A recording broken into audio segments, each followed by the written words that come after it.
The impossible arrival. The detection commander Thralix had served the Vexillian Empire for 73 cycles, and in all that time, he had never seen his sensor arrays behave like this. The holographic display before him flickered and pulsed with contradictory data, as if reality itself had developed a technical malfunction. His ship, the Imperial Dreadnought Eternal Vigilance, was equipped with the finest detection equipment in the known galaxy. Yet now, that equipment was telling him something that simply could not be true. The bridge crew worked in tense silence, their crystalline appendages moving rapidly across control surfaces. The Vexillians were a proud species, their civilization spanning 12,000 years of recorded history. They had encountered 47 different intelligent species, cataloged thousands of worlds, and perfected technologies that other civilizations could only dream about. Nothing surprised them anymore, until today. Thralix's primary visual sensors focused on the junior scanning officer, whose chromatic skin had shifted to a pale amber color, indicating confusion and distress. The officer's voice carried a tremor that would have resulted in disciplinary action under normal circumstances. But these were not normal circumstances. The scanning officer reported that an object had appeared at the edge of their patrol sector, emerging from faster-than-light travel. However, the energy signature was completely wrong. The quantum displacement reading suggested the vessel had torn through space-time, rather than properly navigating it. The radiation emissions indicated a power core that was simultaneously overloading and functioning perfectly. The mass calculations kept changing, as if the ship's density was fluctuating moment by moment.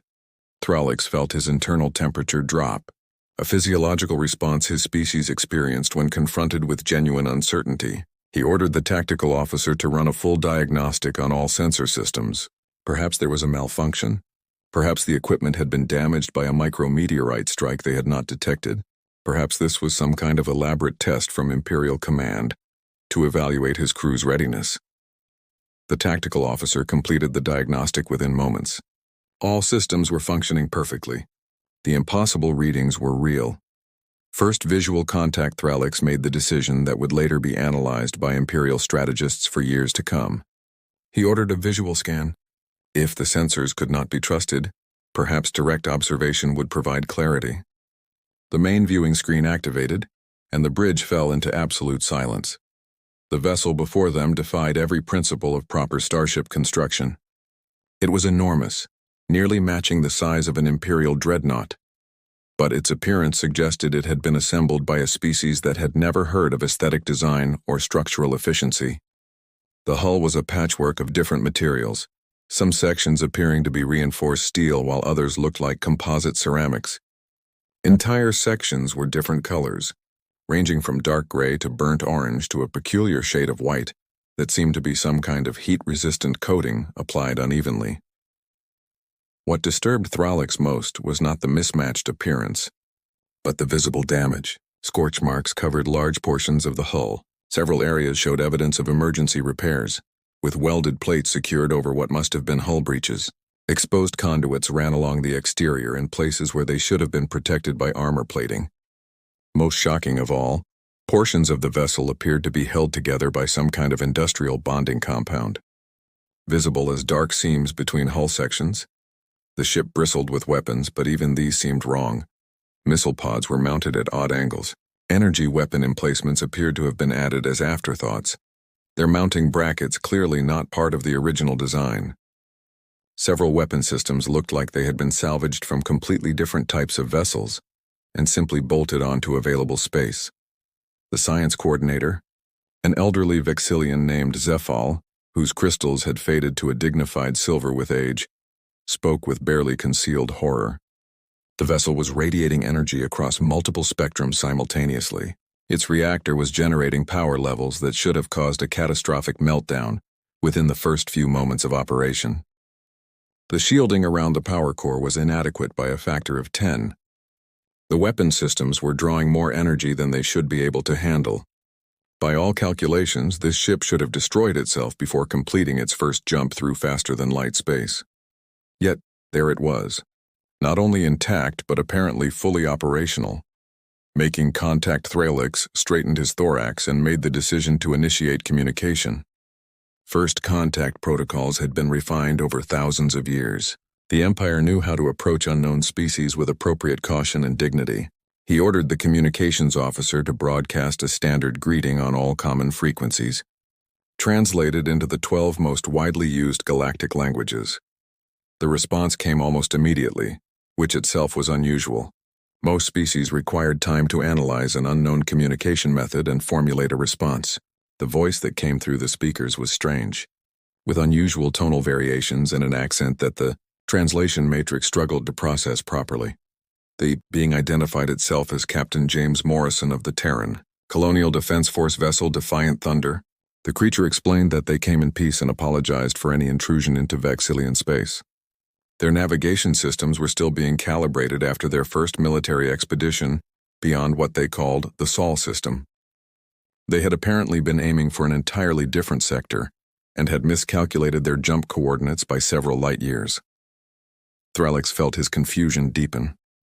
This was their first expedition beyond their home system, yet they possessed a warship of this size? The timeline made no sense. He requested a visual communication channel, and Captain Morrison agreed immediately. The screen changed to show the interior of the alien vessel, and Thralix had to recalibrate his expectations once again. The being called human was bipedal, standing upright on two legs with two arms extending from its torso. Its body was covered in a uniform of some kind, colored in shades of dark blue and gray.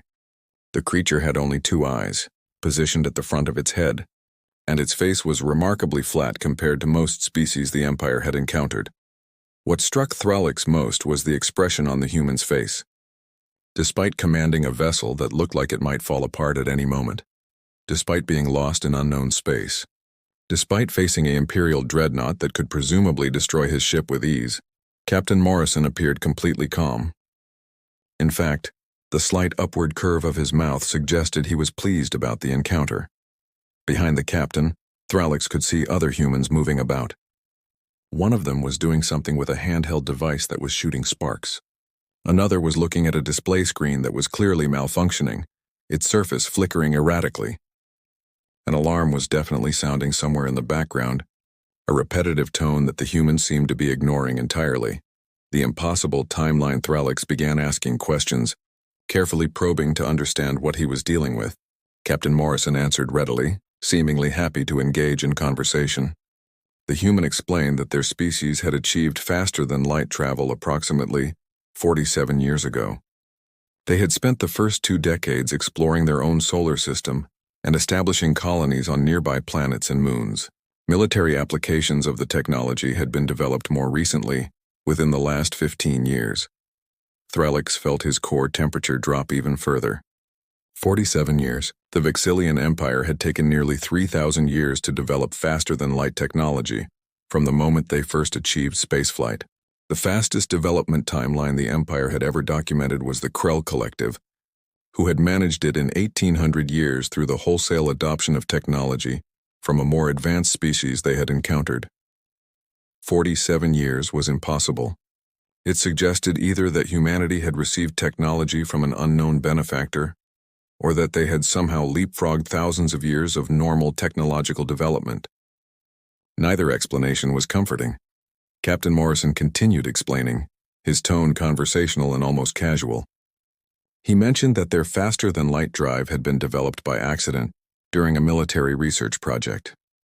They had been attempting to create a new type of defensive shield and had inadvertently created a controlled tear in spacetime. Once they realized what they had accomplished, they had redirected resources to refine the technology for practical use. The human paused and looked off-screen, responding to someone Thralix could not see. Morrison nodded and turned back to the screen. He explained that his chief engineer was informing him they had successfully repaired the plasma regulator that had failed during their jump. The Defiant Thunder was now at full operational capacity and ready to proceed with their mission or engage in diplomatic discussions, whichever the Vexillian Empire preferred. The Emergency Council.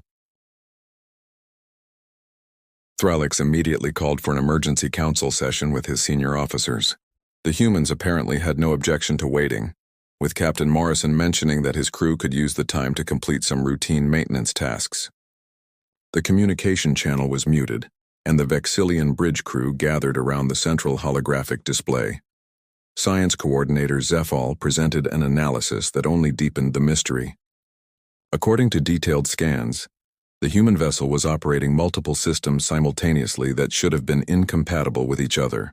The reactor design appeared to be based on controlled fusion, a technology the Empire had mastered thousands of years ago, but had long since replaced with more efficient antimatter reactors. However, the humans had modified their fusion reactor in ways that made no theoretical sense, pushing it to output levels that should have been impossible. The weapon systems were equally baffling. The energy cannons were using a focusing method that wasted enormous amounts of power, but somehow achieved greater destructive potential than Imperial weapons of similar size. The missile systems appeared to use chemical propulsion, a primitive method the Empire had abandoned millennia ago, but the warheads themselves incorporated technology that seemed far more advanced than their delivery system. Most disturbing was the faster-than-light drive itself. Zefal had never seen anything like it. The humans were quite literally tearing holes in space-time and flying through them. It was brutally inefficient, incredibly dangerous, and somehow worked perfectly. The amount of energy required was staggering, yet they had managed to miniaturize the system enough to fit it into a single vessel. The tactical officer raised concerns about the military implications. If humans could develop such technology in less than 50 years, what would they be capable of in another 50? Another 100? The Vexillian Empire had maintained peace in this sector of space for 6,000 years. Through superior technology and strategic positioning, a species that could match or exceed their capabilities in such a short time frame represented a potential threat that could not be ignored. Threlix listened to all the analyses and projections. He understood the concerns, but he also understood something his officers might be missing. The humans had approached them peacefully. They had been cooperative and transparent about their capabilities. They had shown no hostility despite being confronted by an Imperial dreadnought. That suggested a species that valued communication over confrontation. He made his decision. They would continue diplomatic contact and request permission to send a team to examine the human vessel more closely.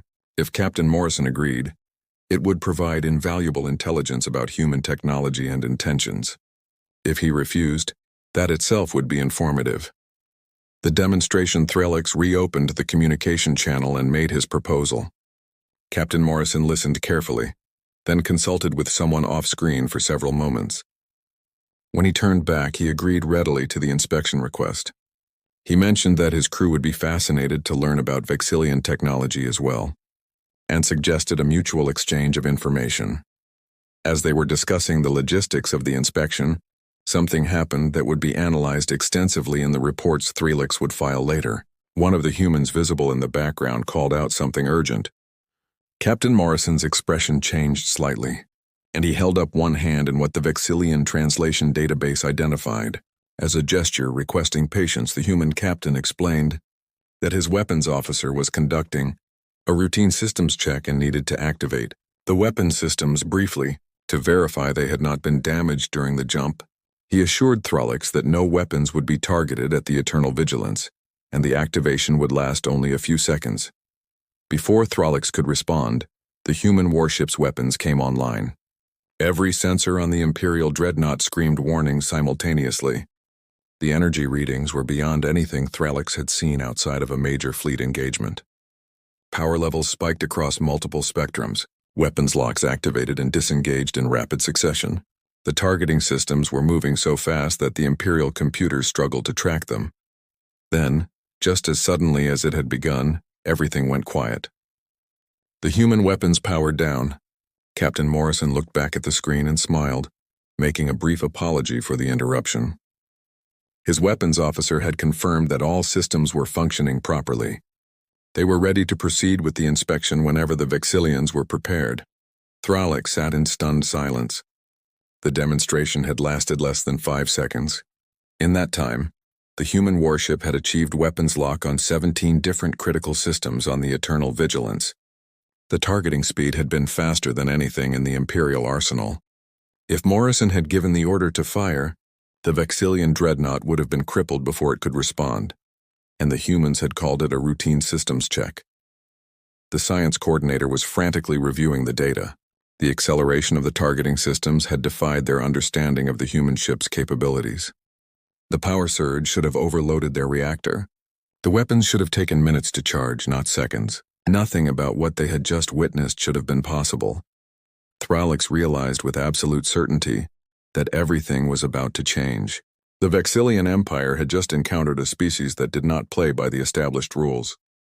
A species that achieved in decades what took others millennia. A species that flew ships held together with welds and adhesive compounds, but could outperform vessels built with the finest technology in the galaxy. He opened a priority channel to Imperial Command. They needed to know about this immediately. The galaxy had just become a much more interesting and much more dangerous place. Captain Morrison was still on the screen, waiting patiently for a response, seemingly unaware that he had just demonstrated capabilities that would give the Imperial military strategists nightmares for years to come. Thralix took a moment to compose himself, then responded that the Vexillian Empire would be honored to facilitate a cultural and technological exchange.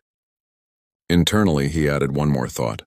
They needed to understand these humans before the humans understood themselves, because if this was what they could accomplish by accident and improvisation, he genuinely feared what they might create when they actually tried.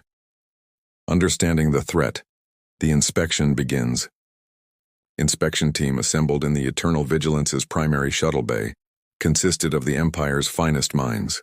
Science coordinator Zephyr led the group, accompanied by 3 specialist engineers, 2 weapons analysts, and a cultural liaison trained in first contact protocols. They wore full environmental suits, not because they expected a hostile atmosphere aboard the human vessel, but because the safety protocols demanded it.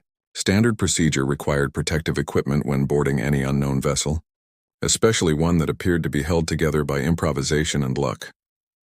Thralix watched from the bridge as the shuttle detached and made the short journey to the human warship. The Defiant Thunder had opened one of its docking bays, revealing an interior that looked more like a maintenance facility than a military vessel. Equipment was scattered across the deck in what seemed like organized chaos. Humans moved about performing various tasks, apparently unconcerned that representatives of a vast interstellar empire were about to board their ship. The shuttle docked successfully, and the inspection team disembarked. Thralix received their first report within moments, and it confirmed his worst fears. The docking bay's atmospheric composition was perfectly breathable, but contained trace elements that should not have been present in a properly maintained environmental system. The temperature fluctuated by several degrees across different sections of the bay. Most alarming, the radiation levels were elevated beyond what any Vexillian safety standard would permit, though still apparently within tolerance for the humans working there. Captain Morrison met the inspection team personally, along with his chief engineer. The human introduced her as Chief Engineer Lisa Nakamura, and she greeted the Vexillians with obvious enthusiasm. Through the translation matrix, her excitement was palpable as she began giving them a tour of the vessel. The reactor discovery engineer Nakamura led the group directly to the reactor core, explaining that she thought it would be the most interesting starting point. She spoke rapidly, her words tumbling over each other as she described the modifications they had made to what she called a standard fusion reactor design. The Vexillian engineers listened with growing horror as she casually mentioned adjustments that violated fundamental principles of reactor safety. The reactor chamber itself was a shock to witness. The core was exposed through a transparent aluminum viewing port, allowing direct observation of the fusion reaction taking place inside. Nakamura explained that they preferred visual confirmation of the reactor's status in addition to sensor readings. She tapped the viewing port affectionately, mentioning that they had reinforced it with an experimental polymer coating after the original port had cracked during a particularly intense combat drill. One of the Vexillian engineers could not contain himself. His translation caller struggled to convey the mixture of disbelief and terror in his voice, as he asked how the reactor could possibly be operating at the temperatures and pressures the sensors were detecting. According to every known model of fusion reactor design, the containment field should have failed catastrophically within the first hour of operation. Nakamura smiled. That peculiar human expression that the Vexillians were learning indicated pleasure or amusement. She explained their solution with obvious pride. They had discovered that by running 3 separate containment fields simultaneously, each slightly out of phase with the others, they could create a resonance effect that actually strengthened the overall containment beyond what any single field could achieve. The technique had been discovered accidentally when 2 containment generators had malfunctioned at the same time, and the engineer on duty had activated the backup system before shutting down the primaries. The result should have been a disaster. Instead, the reactor had suddenly become more stable than it had ever been. So they had added a 3rd generator and deliberately operated all 3 in the configuration that should have been a critical failure. It worked perfectly, allowing them to push the reactor to output levels 300% beyond its original design specifications. Science coordinator Zefal was recording everything, his instruments capturing data that would be analyzed by Imperial scientists for months. He asked about the radiation shielding, noting that the levels they had detected seemed dangerously high. Nakamura acknowledged that their shielding was not as efficient as it could be, but explained that they had compensated by adding extra layers of lead plating and a specialized polymer foam that absorbed most types of radiation. The weight penalty was significant, but they had accepted it as a necessary trade-off for the increased power output. She led them past the reactor to the faster-than-light drive assembly, and the Vexillian engineers fell silent as they witnessed technology that should not exist.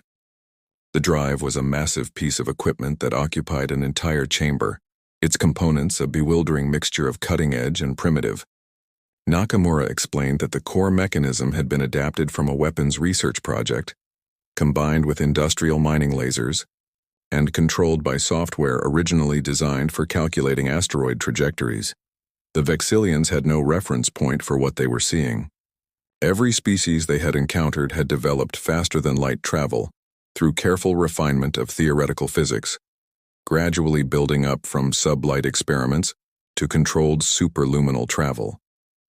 The humans had apparently skipped all the intermediate steps and jumped directly to a method that worked despite being theoretically unsound.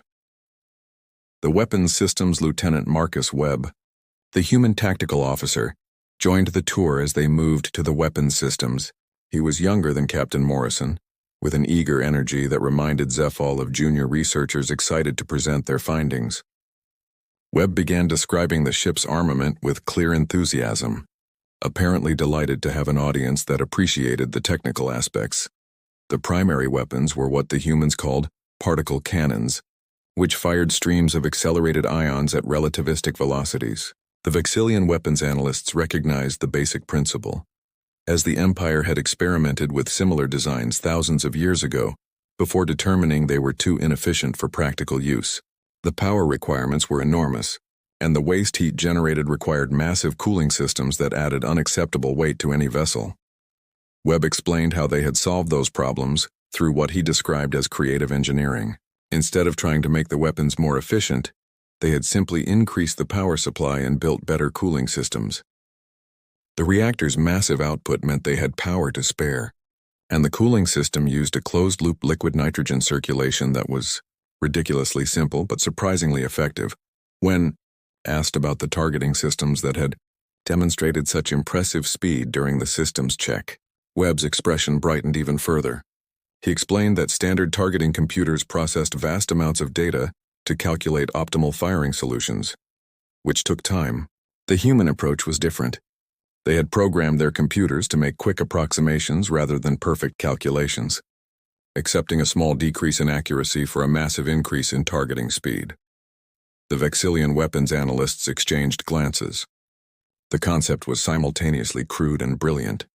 By accepting that their weapons did not need to be perfectly accurate, the humans had created a targeting system that could acquire and engage multiple targets faster than anything in the Imperial fleet.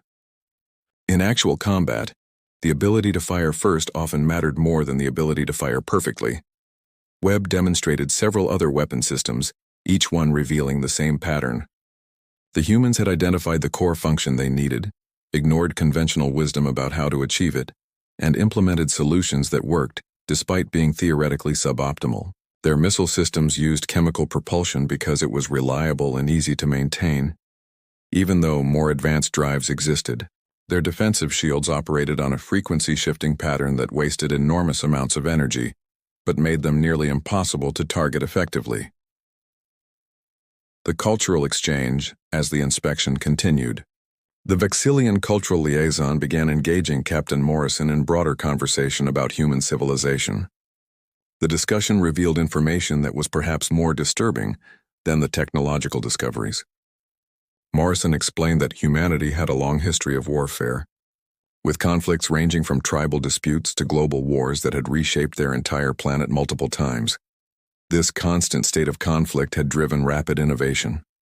Humans developed new technologies not through careful academic research spanning generations, but through urgent necessity in the face of immediate threats. Weapons, medicine, communication systems, transportation methods, all had been advanced dramatically during periods of intense conflict. Peace, when it came, allowed them to refine and adapt military technologies for civilian use. The Vexillian Empire had experienced wars in its ancient past, but had achieved lasting peace nearly 8,000 years ago. The cultural liaison struggled to comprehend a species that had achieved spaceflight while still engaged in active military conflicts on their own homeworld. Morrison mentioned almost casually that the faster-than-light drive had been developed during a period of tension between different human factions, each racing to claim territory in their own solar system before rivals could establish dominance. Zefal listened to this conversation while examining a power coupling that had been repaired using what appeared to be simple welding and metal brackets. The picture forming in his mind was deeply concerning. Humanity was a species that innovated through crisis, that saw technological limitations as challenges to overcome rather than boundaries to respect, and that had developed advanced military capabilities while still learning to navigate their own planetary politics. The revelation. The inspection had been underway for several hours when Engineer Nakamura made a comment that stopped Zefal in his tracks. They were examining the ship's primary computer core, a surprisingly compact system given the vessel's size. The Vexillian computer specialist was struggling to understand how the processing power could possibly be adequate for all the ship's systems. Nakamura explained that the Defiant Thunder's computer was actually an older model, pulled from a decommissioned cargo hauler and retrofitted for military use. It was not their most advanced system by any measure. In fact, she mentioned with a slight laugh, it was considered somewhat outdated by current human standards. The newest warships being constructed in Earth's orbital shipyards used computers with processing power at least 5 times greater, running on entirely new operating systems that made this one look primitive. Zefal felt his internal temperature plummet. He asked her to clarify. This vessel, which defied every principle of sensible engineering and operated systems that should not be possible, was not representative of humanity's current capabilities. It was outdated. Nakamura confirmed this cheerfully. The Defiant Thunder had been commissioned 8 years ago as part of humanity's first generation of true military spacecraft. They had learned so much since then. The newer vessels were faster, more powerful, and more reliable. She mentioned that 2 new Dreadnought-class ships were scheduled for completion within the next 6 months, each one twice the size of the Defiant Thunder, and incorporating technologies that had been developed in just the last 3 years. The Vexillian inspection team gathered for a private consultation, speaking on an encrypted channel that the humans could not access. The consensus was unanimous and deeply troubling. Humanity represented a paradigm shift in how technological development could occur. They were not following the established paths that every other known species had taken. They were creating their own path, and doing so at a pace that made the Empire's ancient civilization look stagnant by comparison. The council debate back, aboard the Eternal Vigilance. Thralix convened an emergency meeting with his senior staff and the returned inspection team. The discussion was heated, with different factions arguing for various approaches to the human situation. The military officers wanted to recommend a preemptive quarantine of human space, limiting their expansion until the Empire could better understand and potentially counter their capabilities. The scientific staff argued for deep cooperation, hoping to understand human innovation methods and potentially adapt them for Imperial use. Science coordinator Zefal presented a comprehensive analysis that laid out the stark reality they faced. Based on current trajectories, humanity would achieve technological parity with the Vexillian Empire within approximately 50 years. Within a century, they would likely exceed Imperial capabilities in most areas. Within 2 centuries, they would be the dominant technological power in this region of space. The only question was whether that dominance would be exercised as allies or adversaries of the Empire. The choice they made now would determine the answer. Thralix listened to all arguments before making his recommendation to Imperial Command. He proposed full diplomatic and technological cooperation with humanity, with the Empire offering to share knowledge and resources in exchange for the same from the humans. The risks were significant, but the alternative was potentially catastrophic. A species that could innovate so rapidly would not remain confined to their own space for long. Better to establish friendly relations now than to face them as competitors or enemies later. He included in his report a personal observation that would be quoted in historical records for generations. The Vexillian Empire had achieved its greatness through patience, careful planning, and methodical development over thousands of years. Humanity had achieved comparable results through desperation, improvisation, and refusing to accept limitations. Both approaches had merit. Perhaps the Empire could learn from humanity's flexibility, while humanity could benefit from the Empire's accumulated wisdom. The final surprise as Thralix was preparing to send his report. The communications officer received a new transmission from human space. The message had been sent several days earlier, before the Defiant Thunder had encountered the Eternal Vigilance. It was a standard navigation update, transmitted to all human vessels operating beyond Sol system, informing them of new deep space routes that had been mapped and approved for travel. The message included a list of human ships currently on exploration or military missions in various sectors of space. Thralix read the list with growing unease. There were 17 human vessels currently operating beyond their home system. 8 were classified as exploration ships, 5 were designated as military escorts, and 4 were listed as colony transport vessels. The Defiant Thunder was just one ship from a growing fleet. Humanity was not sending out tentative scouts to test the waters of interstellar space. They were already expanding, already claiming territory, already establishing the infrastructure for a spacefaring civilization.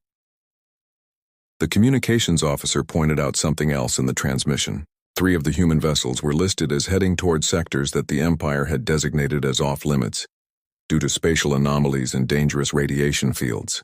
The humans apparently either did not know about the dangers or did not care. Thralix made an addition to his report, marking it as highest priority. He recommended that Imperial Command immediately dispatch diplomatic vessels to all known human ship locations. They needed to establish formal relations before misunderstandings led to conflicts. They needed to share navigational data before human ships wandered into genuinely hazardous regions of space. Most importantly, they needed to begin the process of integrating humanity into the galactic community before humanity decided to reshape that community on their own terms. Departure and reflection. The Defiant Thunder prepared to depart after a full day of inspection and cultural exchange. Captain Morrison thanked Thralix for the hospitality and information sharing, mentioning that his crew had learned a great deal from the Vexillians.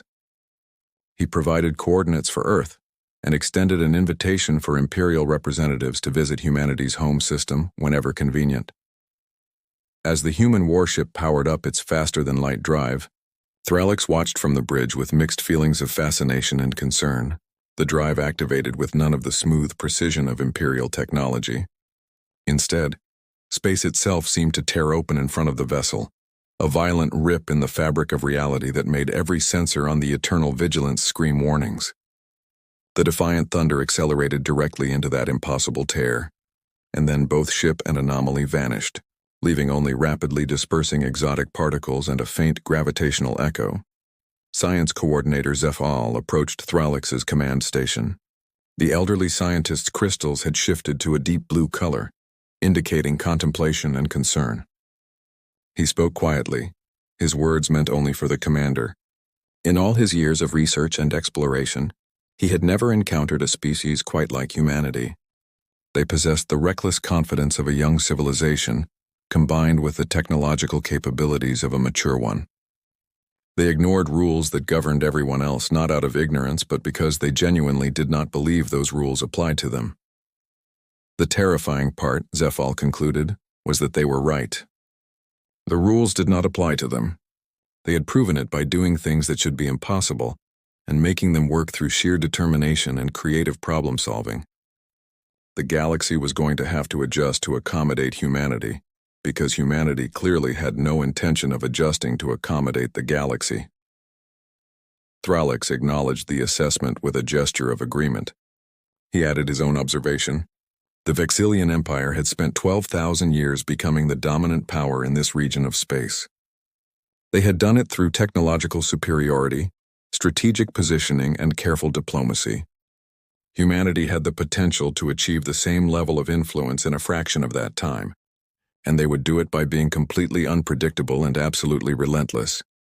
The best outcome the Empire could hope for was to be humanity's friend, rather than their obstacle. Because obstacles, Thralix suspected, did not last long when humans encountered them. They either found a way around, discovered a way through, or simply smashed them aside and kept moving forward. The report to Imperial Command. Thralix spent the next several hours crafting his official report to Imperial Command. He included all technical data gathered during the inspection, all cultural observations from the exchanges, and his personal recommendations for how the Empire should proceed. He attached video recordings of the human vessel, audio files of conversations with Captain Morrison and his crew, and detailed analysis from every member of his team. The report concluded with a section marked for the High Council's eyes only. In it, Thralix outlined 3 possible futures for Vexillian-human relations. In the first scenario, the Empire attempted to limit human expansion through military or political pressure. Thralix assessed this as leading inevitably to conflict, which the Empire would eventually lose as human technology continued its rapid advancement. In the second scenario, the Empire maintained cautious distance while monitoring human development. This would avoid immediate conflict, but would mean missing the opportunity to influence humanity's direction and benefit from their innovations.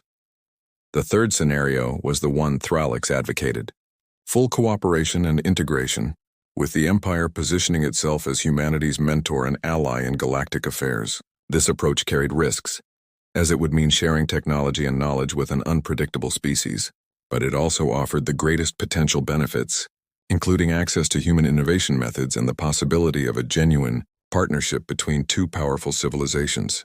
Thralix ended his report with a statement that would be remembered by historians as either prescient wisdom or naive optimism, depending on how events ultimately unfolded.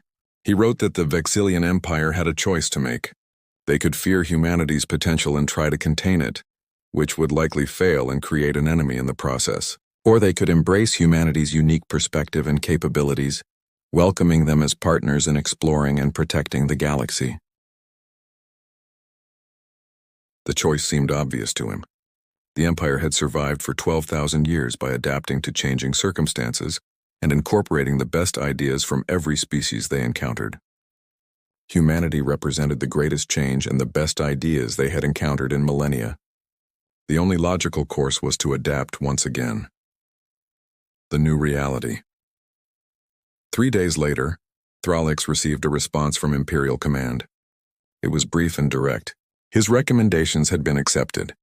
A full diplomatic mission was being assembled and would depart for Earth within the week. Additional patrol fleets were being dispatched to sectors where human ships had been reported, with orders to make contact and offer assistance rather than monitor from a distance. The Empire was committing to cooperation. The message included one additional piece of information that made Thralix's crystals flicker with dark amusement. The High Council had reviewed all the technical data from the Defiant Thunder inspection and had authorized the formation of a special research division. Its mandate was to study human innovation methods and attempt to adapt them for Imperial use. The division would be led by Science Coordinator Zefal, who was being recalled to the homeworld immediately to begin assembling his team. Thralix forwarded the message to Zefal, who responded with a mixture of honor and trepidation. The elderly scientist noted that trying to teach the Empire's researchers to think like humans would be one of the greatest challenges of his career. The Vexillian approach to science was methodical, careful, and based on building upon established knowledge. The human approach seemed to be chaotic, risky, and based on challenging established knowledge at every opportunity. Still, Zefal added, if anyone could bridge that gap, it would be researchers who had witnessed firsthand what human methods could achieve. He had seen a ship that should not work operating at peak efficiency. He had watched engineers casually discuss modifications that violated fundamental safety principles, but somehow made their systems better. He had listened to Captain Morrison describe technological development that happened in years rather than decades. If the Empire was going to remain relevant in a galaxy that now included humanity, they needed to learn from what they had witnessed. And perhaps, Zephal mused, the Empire's 12,000 years of accumulated knowledge combined with humanity's aggressive innovation could create something greater than either civilization could achieve alone. Conclusion. Thralic stood on the bridge of the eternal vigilance looking out at the stars. Somewhere out there, the defiant thunder was continuing its mission, exploring new sectors and probably terrifying any other species unfortunate enough to encounter it. Somewhere else, more human ships were doing the same, spreading across the galaxy with the confidence of a species that refused to be limited by what others considered possible. The galaxy was about to change in ways no one could fully predict. The Vexillian Empire, ancient and powerful, was adapting to accommodate newcomers who played by different rules. Other species would follow, some willingly and others reluctantly. The established order that had governed interstellar relations for thousands of years was beginning to shift. And at the center of that shift was a species that built warships from mining equipment, pushed reactors beyond their design limits and tore holes in spacetime